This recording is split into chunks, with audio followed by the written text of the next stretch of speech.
नमस्कार, आप देख रहे हैं जनसत्य न्यूज और मैं हूं आपके साथ भारती सिंह। आज 6 जुलाई है। आज श्यामा प्रसाद मुखर्जी यानी जनसंघ के संस्थापक की जयंती है। आज ही के दिन 6 जुलाई 1901 को भारतीय राजनेता श्यामा प्रसाद मुखर्जी का जन्म कलकत्ता में हुआ था। वो भारत के पहले इंडस्ट्री और सप्लाई मिनिस्टर भी बने थे। उन्होंने भारतीय जनसंघ की स्थापना की थी। उनकी जयंती के मौके पर बीजेपी के सभी बड़े नेताओं ने उन्हें श्रद्धांजलि दी है।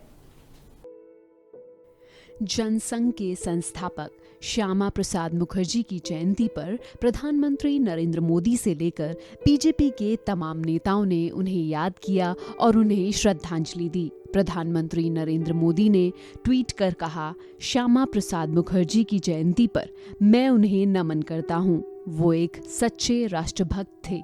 उन्होंने भारत के विकास में अहम भूमिका निभाई। देश की एकता के लिए उन्होंने योगदान दिया और उनके विचार करोड़ों लोगों को प्रेरित करते हैं। बीजेपी अध्यक्ष जेपी नड्डा ने लिखा, राष्ट्रोत्थान व सेवा भाव को आधार बनाकर भारतीय जनसंघ की स्थापना करने वाले परम श्रद्धेय डॉक्टर श्यामा प्रसाद मुखर्जी की जयंती पर उन्हें कोटि कोटि नमन। समतामूलक समाज व अखंड भारत की संकल्पना के पोषक अपने विचार आत्मनिर्भर भारत के निर्माण में अत्यंत अनुसरणीय हैं। गृह मंत्री अमित शाह ने लिखा, डॉक्टर श्यामा प्रसाद मुखर्जी के रूप में देश को एक ऐसा दूरदर्शी नेता मिला जिनसे भारत की समस्याओं के मूल कारणों व स्थानीय समाधानों पर जोर दिया और उनके लिए जीवन पर्यंत संघर्ष किया। सांस्कृतिक राष्ट्रवाद पर केंद्रित जनसंघ और आज की भाजपा डॉक्टर श्यामा प्रसाद मुखर्जी की ही दूरदर्शिता का परिणाम है। रक्षा मंत्री राजनाथ सिंह ने लिखा, जनसंघ के संस्थापक रहे व देश के लिए अपने प्राणों की भी आहुति देने वाले डॉक्टर श्यामा प्रसाद मुखर्जी की जयंती के अवसर पर मैं उन्हें श्रद्धापूर्वक नमन करता हूं। उन्होंने भारत की एकता व अखंडता के लिए आजीवन काम किया। उनके विचार भारत की आने वाली पीढ़ियों को प्रेरणा देते रहेंगे। 1951 में वो पंडित जवाहरलाल नेहरू से अलग हो गए थे और फिर उन्होंने भारतीय जनसंघ की स्थापना की। वे एक बंगाली परिवार में जन्मे थे। उनके पिता आशुतोष मुखर्जी बंगाल के मशहूर शख्स थे। उनकी मां का नाम जगोमाया देवी मुखर्जी था। डॉक्टर मुखर्जी ने कलकत्ता विश्वविद्यालय से 1921 में ग्रेजुएशन की। इसके बाद 1923 में पोस्ट ग्रेजुएशन की और 1924 में बीएल किया। 1923 में ही वो सीनेट के सदस्य बन गए थे। 1926 में लिंकन्स इन में पढ़ाई करने के लिए वो इंग्लैंड चले गए थे और 1927 में बैरिस्टर बन गए। श्यामा प्रसाद मुखर्जी ने साल 1953 में बिना परमिट के कश्मीर का दौरा किया, जहां उन्हें जम्मू कश्मीर की तत्कालीन शेख अब्दुल सरकार ने गिरफ्तार कर लिया था। इसी दौरान रहस्यमय परिस्थितियों में उनकी मौत हो गई। श्यामा प्रसाद मुखर्जी का यूपी से हमेशा ही एक खास तरह का नाता रहा है।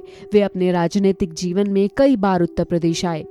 पूर्व प्रधानमंत्री अटल बिहारी वाजपेयी ने भी उनके राजनीतिक जीवन में मुखर्जी की ही मुहिम को आगे बढ़ाया।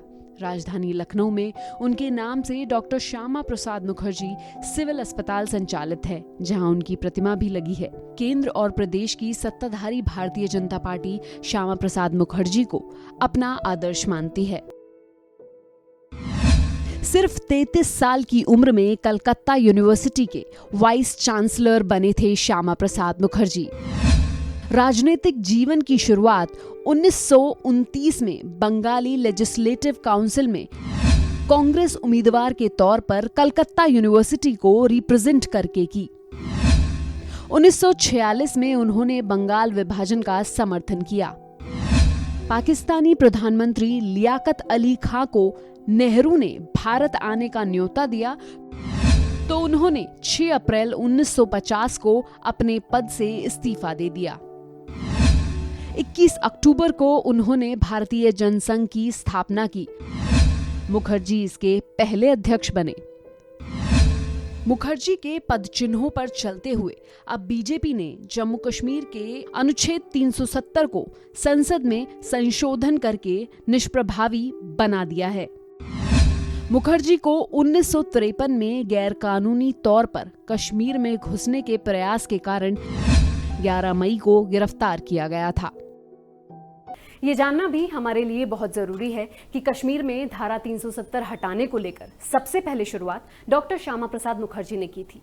एक देश में दो विधान, एक देश में दो निशान, एक देश में दो प्रधान नहीं चलेंगे, नहीं चलेंगे जैसे नारे दिए।